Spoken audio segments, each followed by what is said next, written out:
Bueno, para que podamos funcionar en el curso de la charla, les pido a todos que abran el chat y si les queda cómodo tenerlo abierto ahí a un lado, si no, pues lo abren cada que lleguemos a la pregunta. Ahí están las 5 preguntas que vamos a hacer.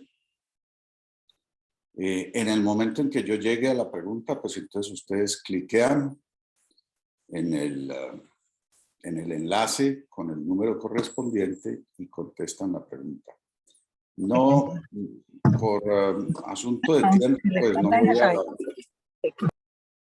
A ver, Alejandra, ¿tiene control del micrófono? Por asunto de tiempo no voy a analizar pues las respuestas o discutir las respuestas, simplemente voy a mostrar la respuesta correcta. Pero pues cada uno, y si al final tenemos tiempo, pues revisamos todas las respuestas. Esta charla es parte de un curso que está organizando la Panamericana de Oftalmología en retinopatía diabética, en donde yo participé pues con esta conferencia o con este pedazo del curso,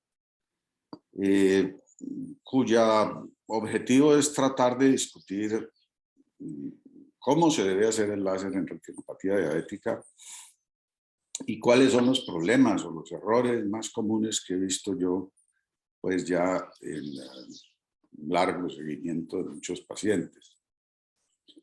El objetivo de esta charla es que los participantes al final sean capaces de describir las indicaciones del láser en retinopatía diabética, definir el estadio y otros factores que indican el tratamiento con láser, aplicar la estrategia de combinar tratamiento de antiangiogénicos y esteroides, entender qué es el láser focal dirigido e identificar qué es un tratamiento de láser insuficiente o excesivo.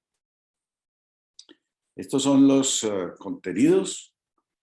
Primero vamos a hablar de la evidencia que respalda el uso del láser, pues es una evidencia muy vieja. Las indicaciones del láser y su evolución en el tiempo. La justificación de combinar antiangiogénicos. Las indicaciones para un tratamiento temprano y qué es la técnica focal dirigida. Y finalmente, cómo no hacer láser en retinopatía diabética. Entonces, comenzamos con la evidencia que respalda el uso del láser. Y aquí viene la primera pregunta, entonces de nuevo cliquean en el chat y ahí dice 1 y el enlace y cliquean, se les debe abrir una ventana con la pregunta, ustedes contestan y luego colocan enviar. No voy a leerla porque cada uno la lee pues como a su ritmo, a su tiempo y puede contestar. Los que por alguna razón no entiendan la instrucción o no puedan, pues simplemente sí la leen aquí en pantalla y contestan en su mente. Pero lo ideal sería que todos ustedes cliquen en chatear y allí están las 5 preguntas de una vez en el mismo sitio. Simplemente cliquean en el primer link, contestan la pregunta. Como les digo, no vamos a discutir porque en aras del tiempo. Si al final nos queda tiempo, pues sí las discutimos. Entonces, ¿cuál no es un efecto colateral de la panfotocoagulación con láser? Las quemaduras endoteliales. Aunque las quemaduras endoteliales las he visto y ocurren, son mucho más un error de la técnica. El láser sí produce pérdida del campo visual, sí produce alteración de la acomodación, produce disminución de la visión nocturna y si se hace muy intenso puede producir desprendimientos corroideos. ¿Cuáles son los estudios? De hecho, estos fueron los primeros estudios grandes, multicéntricos, con todas las de la ley que se hicieron en oftalmología y sentaron la base para una gran cantidad de estudios que se han venido después, en donde se hacen pues con toda la metodología científica y son estudios que se consideran pues de la mejor evidencia científica y por lo tanto se convierten en protocolos y guías para la práctica de todos los oftalmólogos. Y esta era se inició en 1978 con el DRS.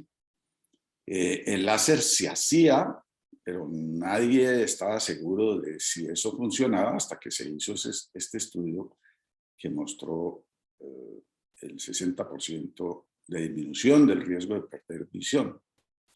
Después el ETDRS, en donde se hizo un poco más temprano el tratamiento, mostró que a 3 años había un 50% del riesgo de perder visión, y estas son las curvas originales del ETDRS. El ETDRS además sentó las bases de la estandarización de la agudeza visual, y por eso la agudeza visual estandarizada hoy se llama agudeza visual ETDRS, ¿sí? O sea que los parámetros y las bases de estandarización de la agudeza visual se fijaron en este estudio. Hasta el sol de hoy todos los estudios hacen ETDRS. ¿Qué era lo que hacían en esos estudios iniciales? Pues lo que describieron como panfotocoagulación. Término muy mal utilizado por casi todos nosotros, ¿no? Porque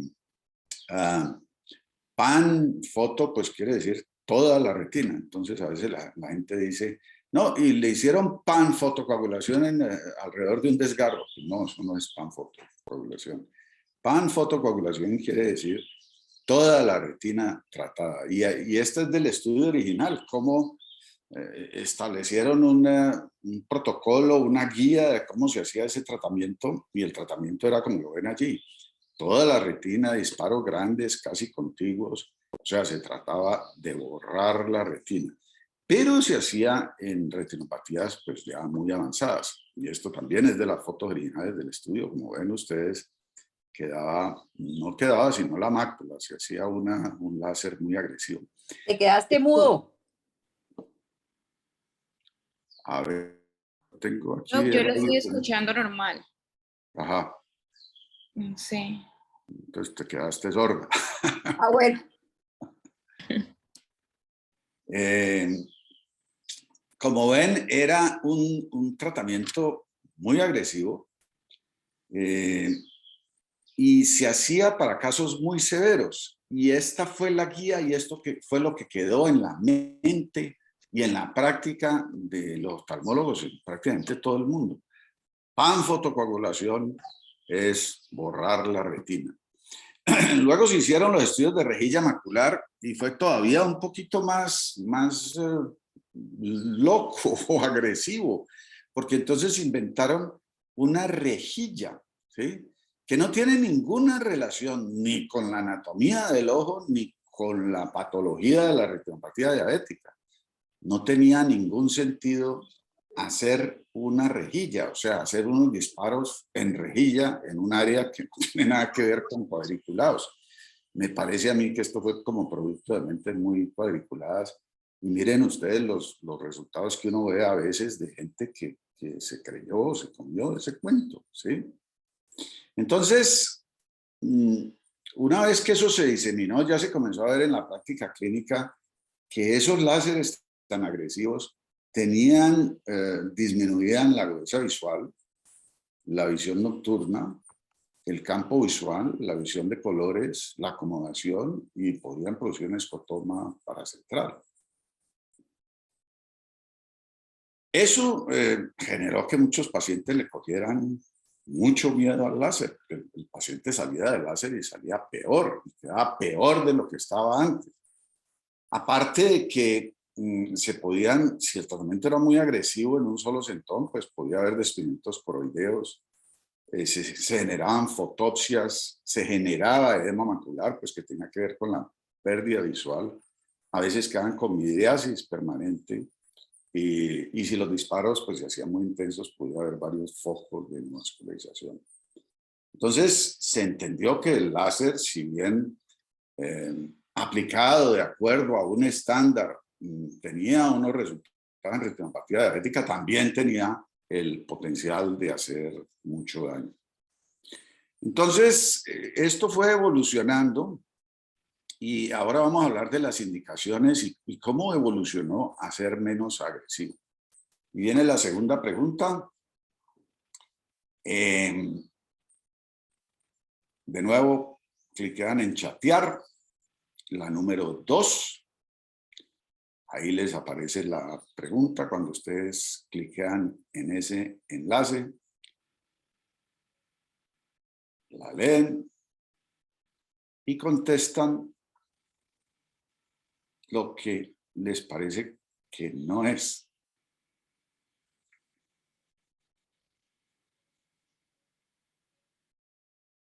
Les doy un tiempito. Si está funcionando eso bien, lo pueden hacer más o menos ágilmente, ¿cierto? Sí, doc. Bueno, entonces, sigamos. La panfotocoagulación con láser en retinopatía diabética debe hacerse intensa y extensa en todos los casos. Eso es lo que ha cambiado. Eso es lo que se hacía y desafortunadamente sigue haciendo mucha gente, porque eso fue lo que aprendieron y no se han actualizado, no han mirado sus pacientes, no han mirado resultados y no han mejorado su técnica. La fotocoagulación debe hacerse más bien dirigida por angiografía y titularse. Ha evolucionado en casi todas partes a ser cada vez menos agresiva. Puede ajustarse diámetro, intensidad, tiempo, extensión y el efecto sí es permanente. Y este es uno de los aspectos más desconcertantes de este problema. La gente habla de láser y de hecho muchos estudios hablan de láser. Y láser pueden ser cosas muy distintas, porque el láser es un instrumento, es un aparato. Entonces yo me he encontrado muchas veces en la vida gente que dice, láser, no, a mí no me haga láser porque ese aparato me acabó la visión, me hizo un daño tremendo. Y es curioso cómo, pues si usted le complica una cirugía, generalmente le echan la culpa a usted, pero si un láser lo pone mal puesto, le echan la culpa al láser, ¿sí? Y eso funciona muy bien así, o sea, la gente le echa la culpa al láser. Y a su vez los oftalmólogos hablamos del láser también, ¿no? Es que le puso un láser y le puso un láser, y eso tiene un espectro y una variabilidad tremenda, ¿sí? Entonces el láser se puede hacer bien hecho o se puede hacer mal hecho. Y obviamente uno está hablando de dos cosas muy distintas. Esta es la indicación clásica inicial en donde si usted veía un paciente con una proliferativa severa, con invaso en el disco, con hemorragias, pues hacía una panfoto y tal vez en esta situación extrema, casi que por más cuidadoso que usted sea con el láser, termina haciendo una panfoto. Y de ahí las recomendaciones iniciales. Ese láser agresivo completo no se hace sino en retinopatía proliferativa con criterios de alto riesgo, que eran neovascularización en el disco de más del 50%, hemorragias prerretinales o hemorragia vítrea.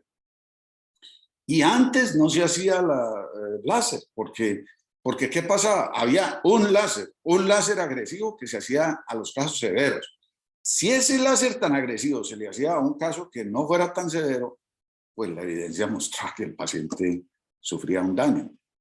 Pero entonces ya después del 2000 se comenzaron a hacer estos estudios que mostraron reducción de intensidad y extensión producían menos efectos secundarios. En el 2008, lo mismo, el tratamiento focal produce menos efectos secundarios. Y en el 2006-2013, menos intensidad, menos cicatrización y similar efecto. Y estos son estudios pues muy buenos, muy serios, muy bien hechos.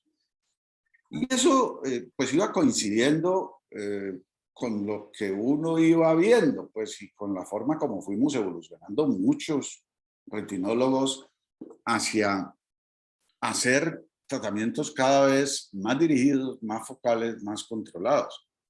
Miren, por ejemplo, esta retinopatía diabética severa, pero donde ustedes ven que casi todo el lado temporal está bastante bien y la isquemia severa está en el lado nasal.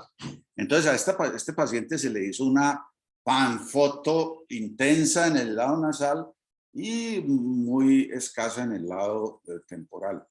¿Qué efecto tiene cuando usted hace eso así dirigido en un paciente? Pues la retina isquémica es retina muerta, sin función. Si usted la trata con láser, no pasa nada. Pero si usted le hace láser a retina funcional, pues obviamente que el paciente va a perder visión. Entonces, a este paciente se le hizo un láser dirigido y muchos años después la retina está estable y el paciente tiene visión. Este es otro ejemplo en donde usted hace la angiografía, ve que es una proliferativa severa con extensas zonas de no perfusión y ve que hay zonas de retina sanas. Entonces, no se le hace láser a las zonas de retina sanas y se le hace láser a toda la zona afectada, a toda la hipoperfusión. De nuevo, invariablemente el paciente le va a comentar al día siguiente o a la semana, o no ha sentido nada, o inclusive, y a mí eso siempre me ha llamado la atención, veo mejor, me mejoró. Pues obviamente disminuye el edema general de la retina. Entonces, de allí, pues se comenzó a pensar, esperamos que los pacientes estén en un estadio muy avanzado de retinopatía para tratar, o podemos ir tratando las zonas de no perfusión en las no proliferativas severas cuando ya hay un cierto grado de no perfusión en la retina, y eso está bien cuantificado, no voy a entrar en el detalle, pero baste con decirles que el que tiene experiencia llega un momento en que ve una angiografía y dice, este paciente va para lo que estoy mostrando aquí atrás, va para una proliferativa severa, y eso va a ocurrir en un periodo relativamente corto de tiempo. Entonces, tiene sentido decir, no, como no cumple los criterios para láser, debo esperar a que los cumpla y a que se ponga malo para tratarlo, o puedo ir tratando las extensas zonas de no perfusión en donde se van a generar neovasos y evitar que haga una proliferativa, evitar que sangre, evitar que haga una hemorragia vítrea. Y obviamente que esto surgió de la experiencia, inicialmente muy pegados a las recomendaciones del DRS, pues uno veía a un paciente con una preproliferativa severa y le decía, no, vuelva en 3 meses, vuelva en 6 meses, y volvía con hemorragia vítrea, desprendimiento traccional, con el ojo ya en un estadio, y uno comenzaba a pensar, ¿tiene sentido esto? ¿Era lógico? Luego aparecieron los antiangiogénicos. Y aquí viene la pregunta 3. De nuevo cliquean en chat. Ahí está la pregunta 3. Cliquean en el enlace y contestan lo que les parece que no es. ¿Cuál de las 5 opciones no es?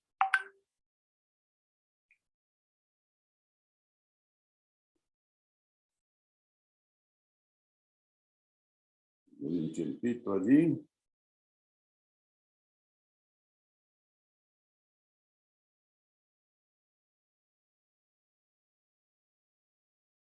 Ok, esto es como un examen rápido. Entonces, con respecto al uso de antiangiogénicos en retinopatía diabética, se puede decir que han representado un gran avance en el manejo de esta patología, sin duda. Son un componente esencial en el tratamiento del edema macular diabético, sin duda. Se requieren inyecciones repetidas en ocasiones por años, sin duda. Han reemplazado totalmente al láser. Este es el tema que vamos a cubrir ahorita y con el que no estamos de acuerdo, pero que, claro, las compañías que venden antiangiogénicos quieren que esto sea verdad. que el láser se acabó y que ahora hay que inyectar a todo el mundo seguido, y muchos oftalmólogos pues han caído en eso. La combinación de inyecciones con láser disminuye la frecuencia de inyecciones. Eso está muy claramente demostrado, como van a ver. Entonces, en esta era de los antiangiogénicos que arrancó en el 2005, ¿tiene todavía sentido hacer láser?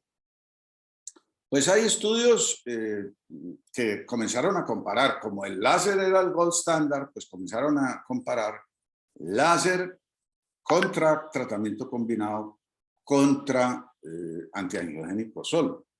Y estos son pues muy resumidos los resultados. La triamcinolona sola en el 2008 no es mejor que el láser focal. La adición de antiangiogénicos mejora la visión. La combinación reduce el número de inyecciones.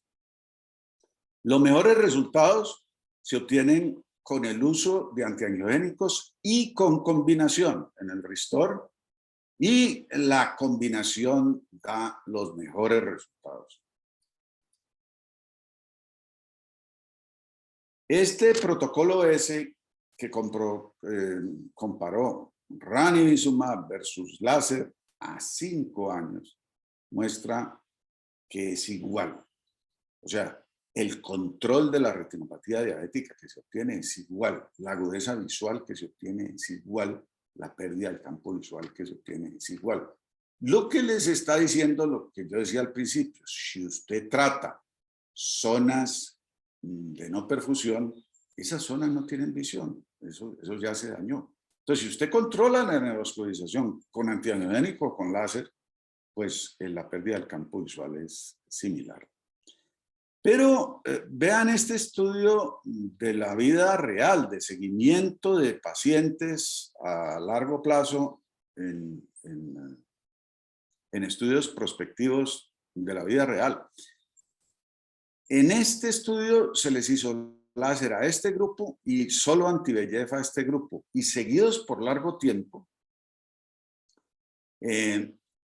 Los que no volvieron a control y luego se vieron, miren lo que pasa. La agudeza visual es menor en el grupo anti-VEGF. La neovascularización es mayor en el grupo anti-VEGF y el desprendimiento traccional es mayor.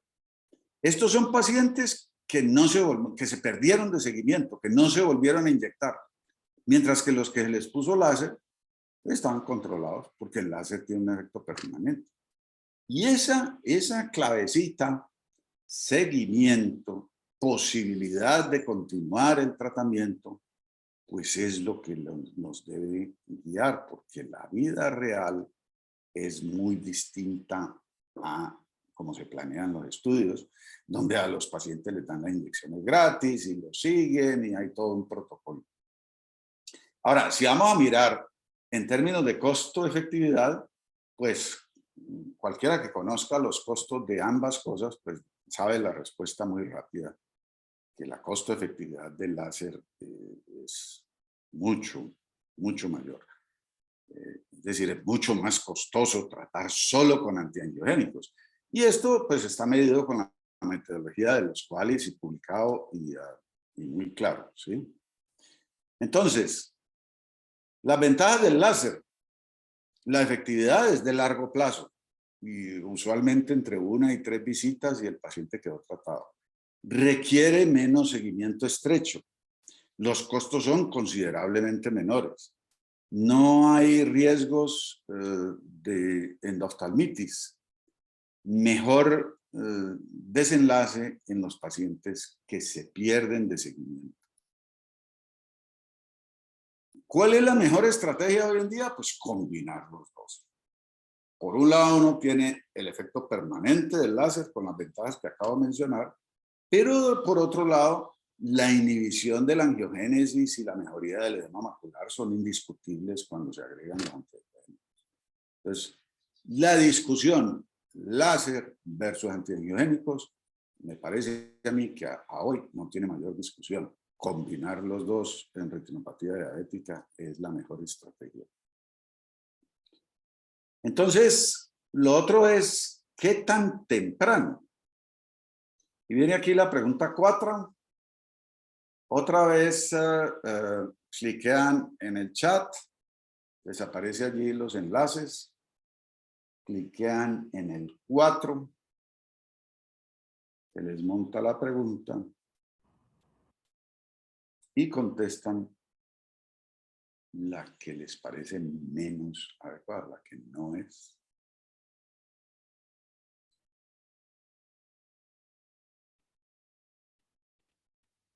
Y creo que vamos a tener tiempo al final para discutir un poquito las respuestas. ¿Cómo vamos?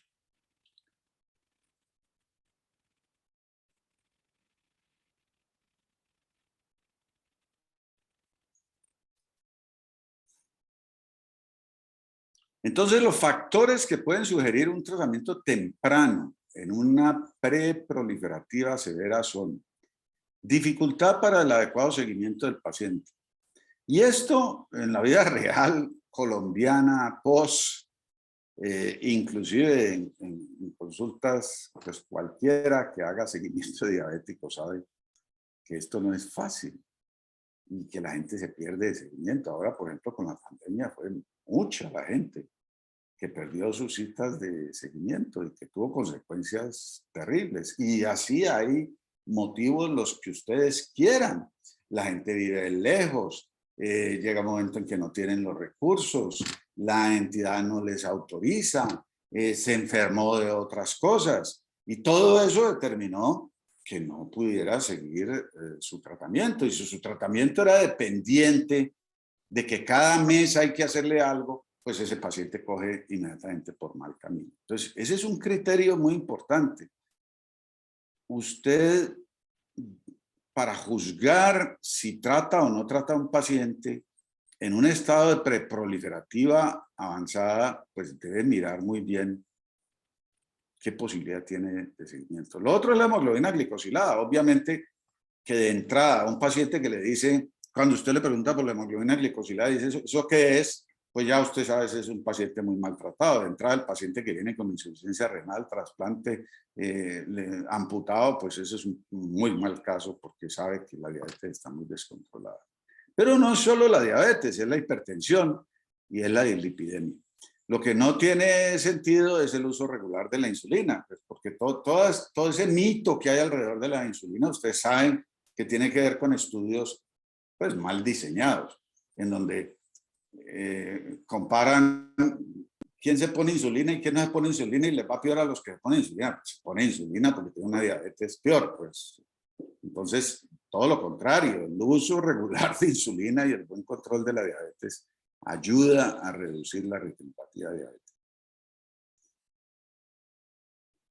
Entonces, ¿qué se debe hacer con esos pacientes que tienen extensas zonas de no perfusión? Pues hay ya varios estudios publicados que respaldan lo que hemos venido promoviendo y haciendo desde hace más de 20, 25 años.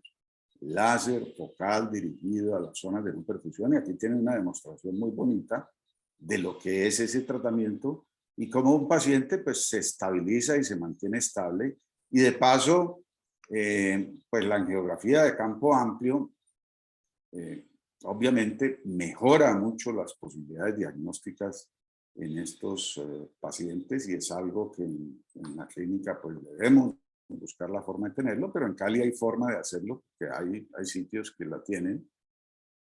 Nosotros tratamos con las técnicas de angiografía que hagan fotos bien extremas. No se llega tanto como en las angiografías de campo amplio, pero llegamos bastante parecido. Aquí tienen otro ejemplo publicado de cómo si usted se concentra solo al polo posterior, probablemente se equivoca en el diagnóstico de esa retinopatía porque tiene extensas zonas de no perfusión en la periferia, que son las que se tratan. Porque si usted le llegara a hacer a este paciente una panfoto tradicional y llena toda esta retina de láser, pues ese paciente va a quedar muy descontento y absolutamente innecesario. Entonces, miren ustedes lo que está publicado por los japoneses. los pacientes con una retinopatía preproliferativa diagnosticada no le hacen láser, pues porque siguen la tradición de lo establecido inicialmente. Lo siguen a 3 años. ¿Y qué pasa? ¿Quiénes desarrollaron retinopatía proliferativa? Pues los que no tenían láser, un 41% contra un 9%. Un estudio muy bien hecho con un buen número de casos. Y eso es lo que llevamos viendo en la práctica.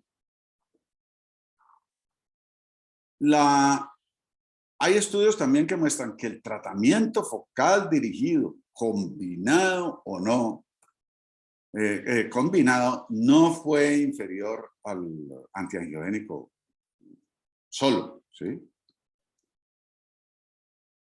¿Cómo se hace un focal dirigido?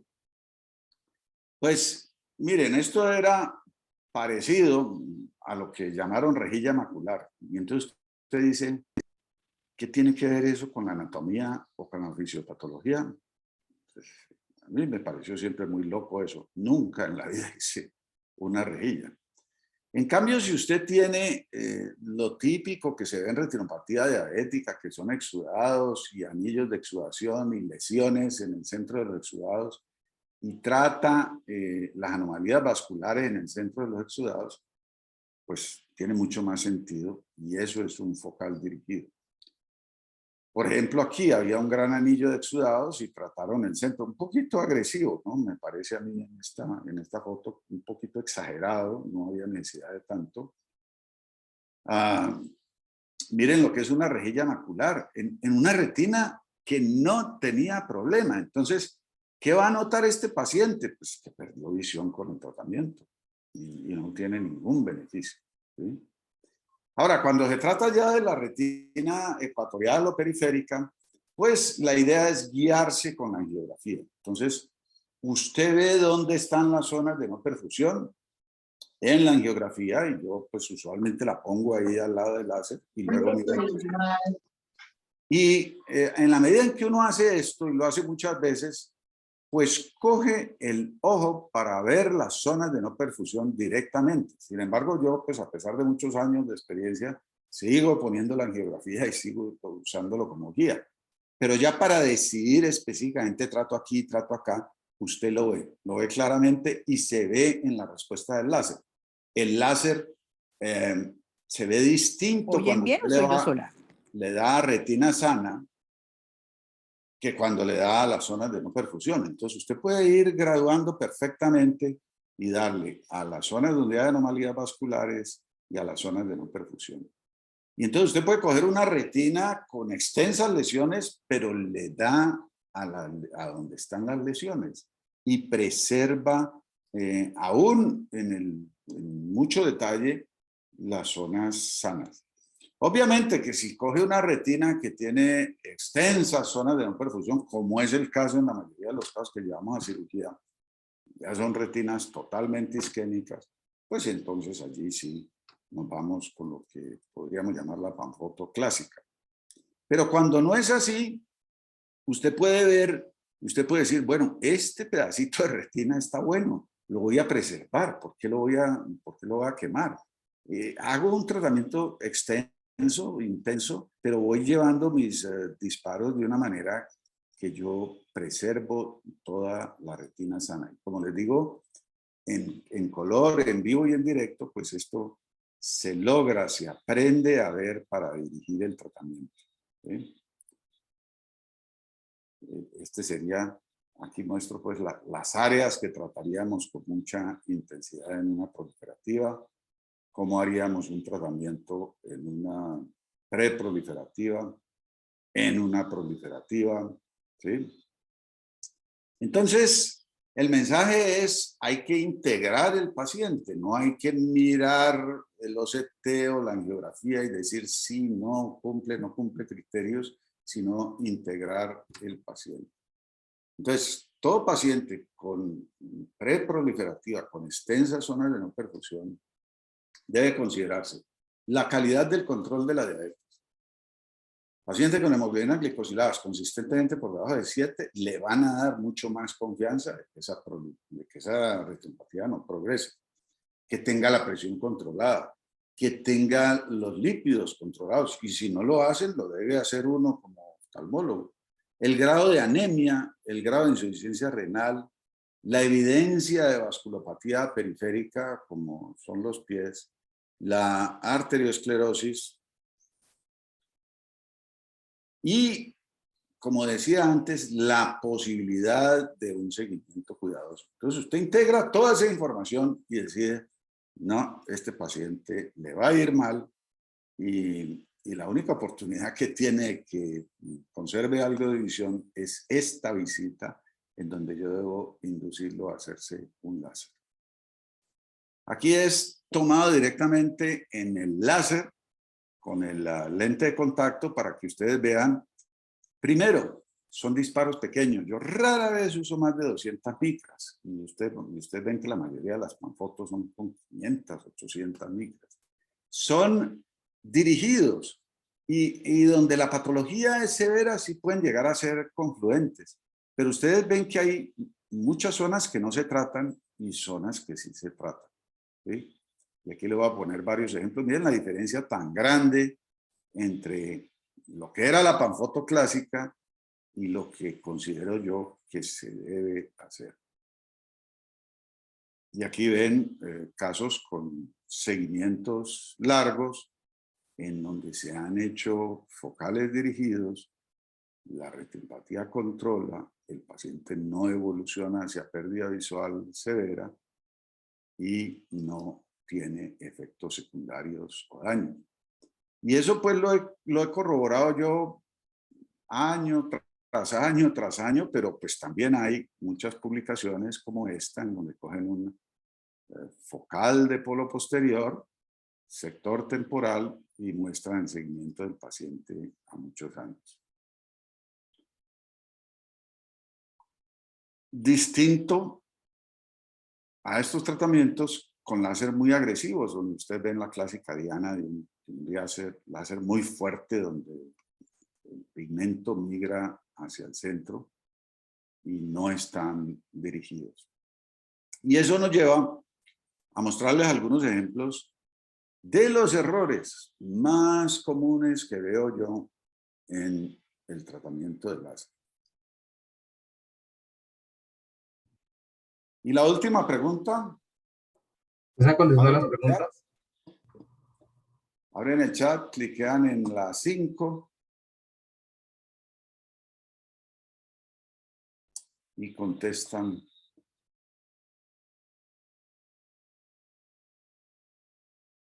¿Cuál no es?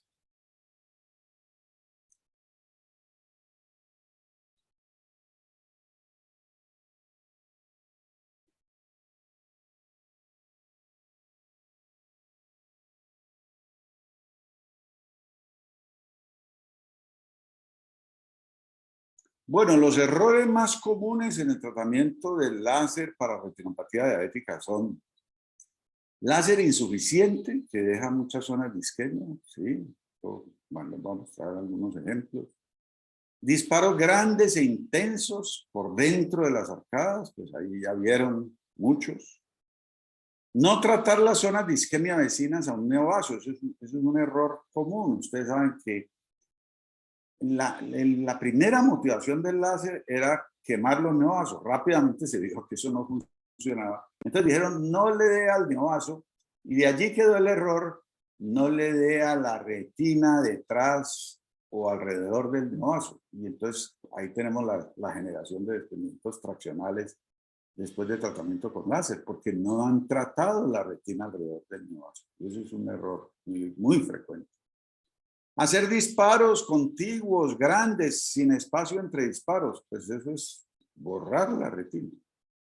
Tratar la periferia retinal. No, ese no es un error. Cuando la periferia retinal está comprometida hay que tratarla.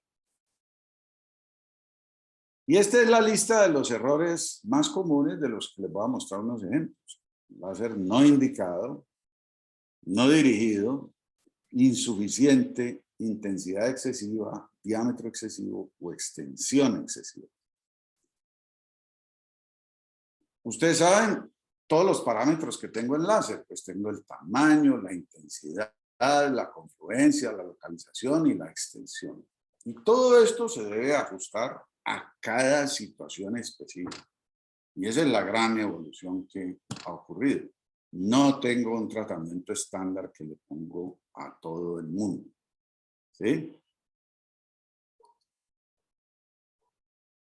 Entonces, alguna gente interpreta, y así lo he oído, es que como usted dice que hay que hacer tratamiento temprano, coger un diabético que no tiene nada o que tiene una retinopatía muy incipiente y hacerle láser. Y como pues tengo dudas, entonces le hago un poquito de láser. Eso no sirve para nada. Pues. Y lo hago pues ahí discriminado, indiscriminado, donde caigan los disparos. Bueno, eso no tiene ningún sentido. El láser temprano es el láser en la preproliferativa severa, pero el láser temprano no es donde no hay retinopatía diabética o donde la retinopatía diabética es muy leve. Miren aquí, la manifestación de retinopatía diabética está en microaneurismas en el área macular. ¿Qué pitos tocan todo este mundo de disparos en una retina sana, donde no hay retinopatía diabética?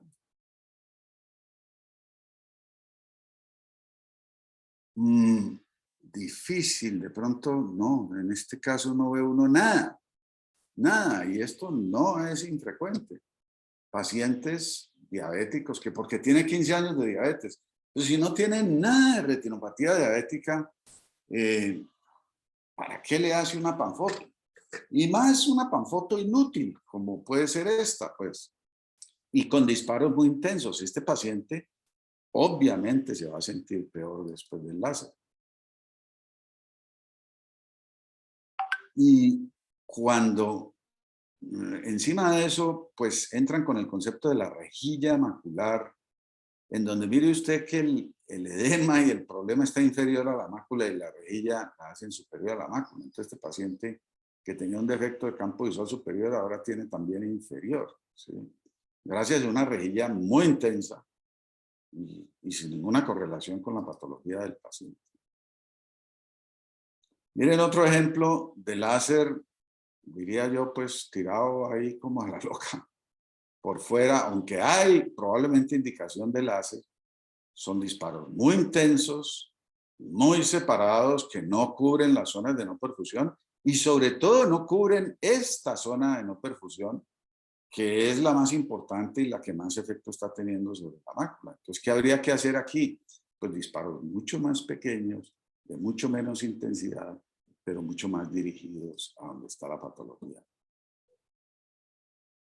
Esta es otra situación, pacientes con proliferativa, con neovasos, donde se hacen unos disparitos dispersos que no cubren las zonas de no perfusión. Entonces, la retinopatía sigue igual o empeorando. Eso no controla la situación. Láser en el polo posterior, que es lo más fácil de hacer. Usted pone un lente de polo posterior y hace láser y se le queda todo el ecuador y toda la periferia sin tratamiento y el paciente sigue evolucionando negativamente hacia proliferativa. Ahí ven neovasos. La zona alrededor de los neovasos no está tratada, entonces el neovaso no controla. Un disparo aquí, un disparo acá, un disparo acá. Y toda esta zona de no perfusión, que era importante tratar y cubrir bien para inhibir esta neovascularización, no, esa no tiene nada de tratamiento. Disparos grandes, con la típica imagen, pues, con que quedan estas cicatrices de una diana, ¿sí? Grandes e intensos. El daño allí es un daño mucho más severo, es un daño que llega a comprometer la capa de fibras. Entonces, estos disparos cerca del nervio, pues muy intensos, le van a hacer un daño en el campo visual muy severo. Y estos son los disparos que tienen riesgos de hemorragia, de neovascularización, de generar un desprendimiento corroideo si usted lo hace en un solo en un solo tono.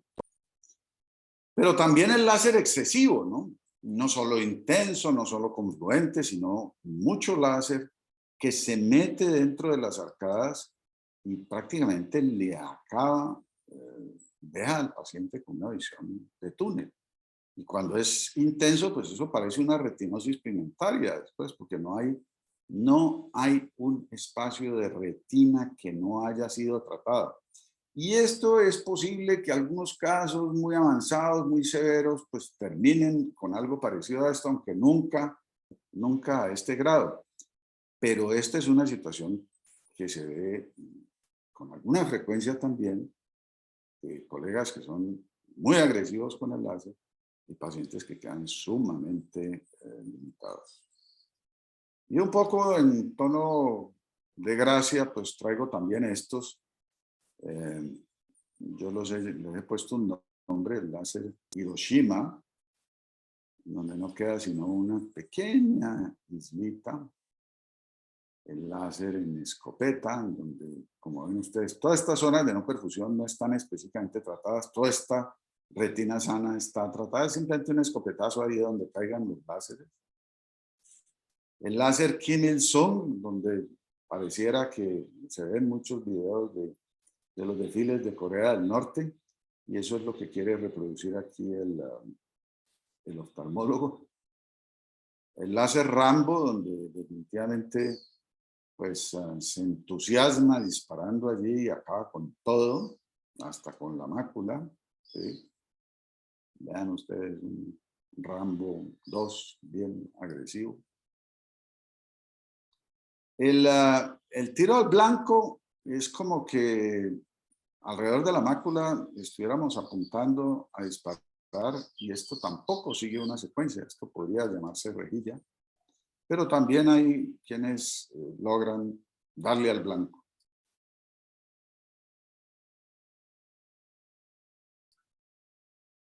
La bazuca, donde a veces disparos muy grandes pues pueden producir, con un solo disparo se puede producir un daño importante. O el láser de afán, en donde se hacen 6, 8, 10 disparitos en el polo posterior y pareciera que ahí lo importante es facturar. Los láseres de comodidad, o sea, lo que usted ve apenas pone el lente, ahí es donde dispara. ¿Sí? Entonces termina, este es el campo que le dio ese lente y eso fue lo que disparó. Entonces, en resumen, el láser sigue estando vigente en el tratamiento de la retinopatía diabética. No es una herramienta que se le vea que haya evidencia para sacarla del armamentario, a pesar de la presión de todas las farmacéuticas. La estrategia ideal hoy en día es combinarlo con antiangiogénicos y eso mejora muchísimo el costo-beneficio del tratamiento de los diabéticos, porque con el láser usted obtiene un efecto permanente, con los antiangiogénicos obtiene un efecto inmediato, mejoran mucho las visiones. Hay indicación para hacer láser temprano en las preproliferativas severas y debe tenerse mucha conciencia de que el láser es un tratamiento destructivo y por lo tanto debe dirigirse a las zonas dañadas de la retina y no a la retina buena. Y que el láser es una herramienta, ¿no? La gente no dice, a mí me dañó el bisturí. La gente dice, a mí ese doctor me complicó, me hizo una cirugía mal hecha.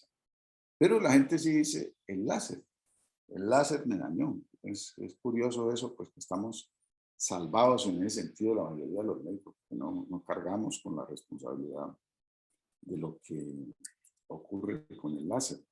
Y como les digo, es posible que muchos traduzcan eso a la realidad. Entonces, miremos las respuestas porque creo que nos queda un tiempito. Un momentito, arranquemos con la primera.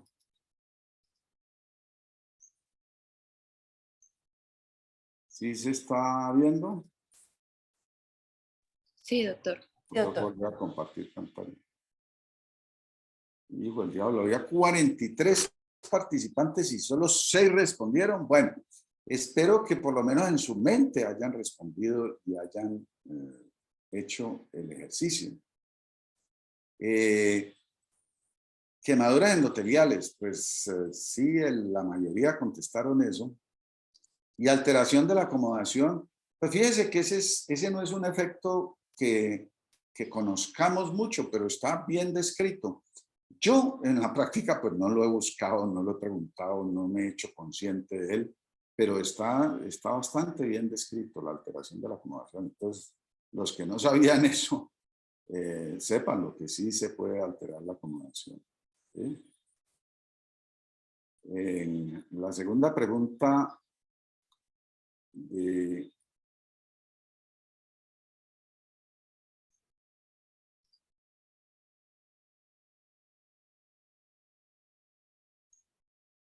Cinco respuestas, no más. No sé, quisiera saber de pronto si Dejó alguien, el sonido. si alguien me comenta al final qué pasa, por qué hay alguna dificultad técnica, porque yo entiendo que es muy fácil cliquear chat, dar clic en la pregunta y contestarla. No sé si poquito tiempo o qué, pero pues la panfotocoagulación en retinopatía diabética, mire que hay un 40% de personas que siguen creyendo que debe hacerse intensa y extensa en todos los casos. Entonces, ojalá esta charla les haga reflexionar un poco sobre eso.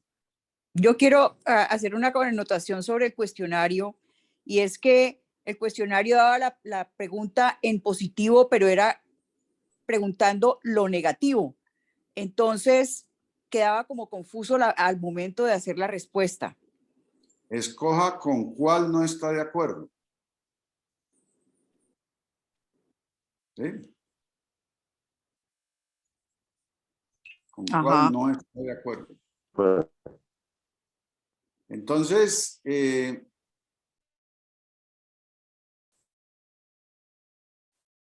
¿con cuál no está de acuerdo en este caso?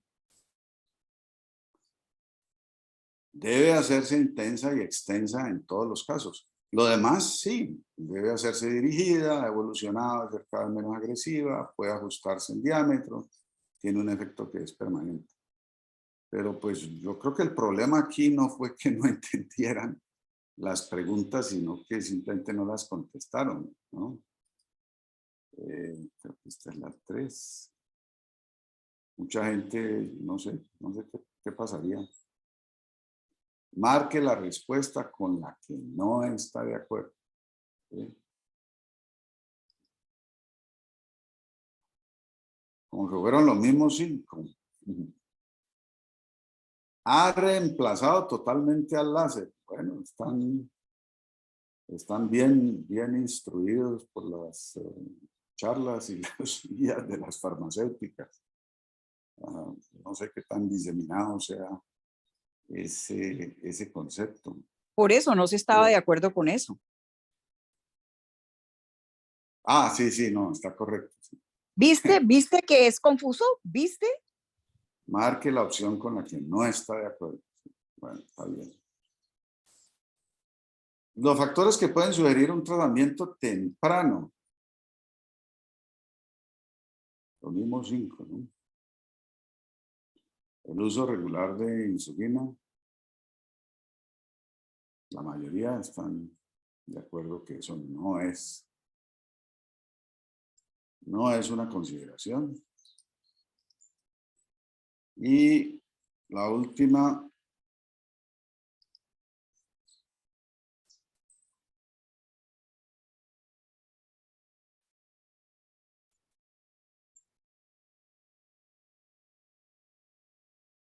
los errores más comunes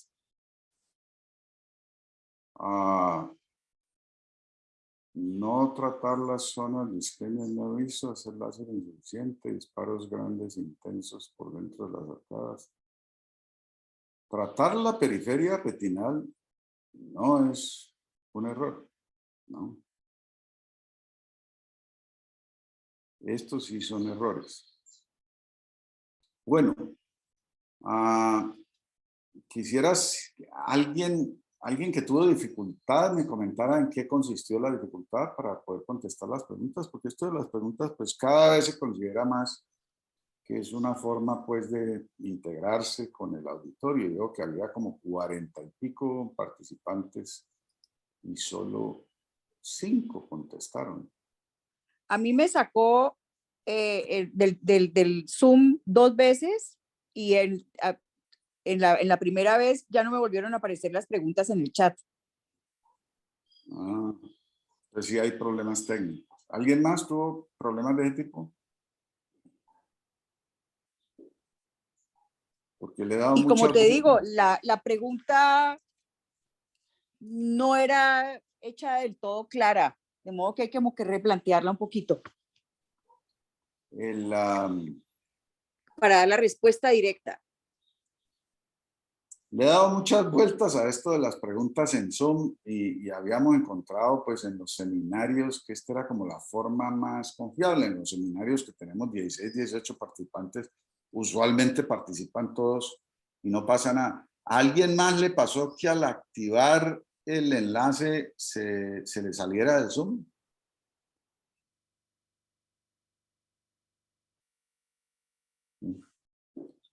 Curioso. Sí, porque eso llevamos un rato haciéndolo. Nosotros intentamos con varios, en los seminarios hemos intentado con varias. No me pasó eso. Lo que me pasó es que me sacó del Zoom y al volver a entrar no me cargaba las preguntas en el chat. Sí, bueno. Volví a entrar y ya estaba desaparecida la pregunta, el cuestionario del chat. Sí, por eso, pero que lo saque a uno del Zoom por cliquear una pregunta o salió del Zoom. No era por cliquear. Ajá. Bueno. ¿Algún comentario sobre el tema? ¿Alguna pregunta? Alguien que no esté de acuerdo. Aunque creo que la evidencia que he presentado es bastante buena. Respecto a lo del láser y la acomodación, yo puedo decir que en retinopatía del prematuro, cuando se hacía el láser extenso, también en toda la retina inmadura, se veía que estos niñitos tenían problemas en la acomodación. Y ahí hay estudios, no los tengo muy presentes, pero hay estudios que muestran eso. Sí, no, eso está... Al parecer por disminución de la irrigación en la parte del cuerpo ciliar y en la parte de la movilidad en las zónulas, en esa parte se afecta y entonces se afecta la acomodación. Yo diría que es muy probable que eso esté relacionado con los láseres muy agresivos, pues como se hace en ROT, ¿no? Y que en los láseres más titulados, pues de pronto no ocurra tanto. Yo tengo que decirles que para mí hacer esta presentación pues fue una sorpresa agradable o sorprendente, porque yo pensaba, como muchas veces uno cree, que este era un cuento muy mío, ¿no?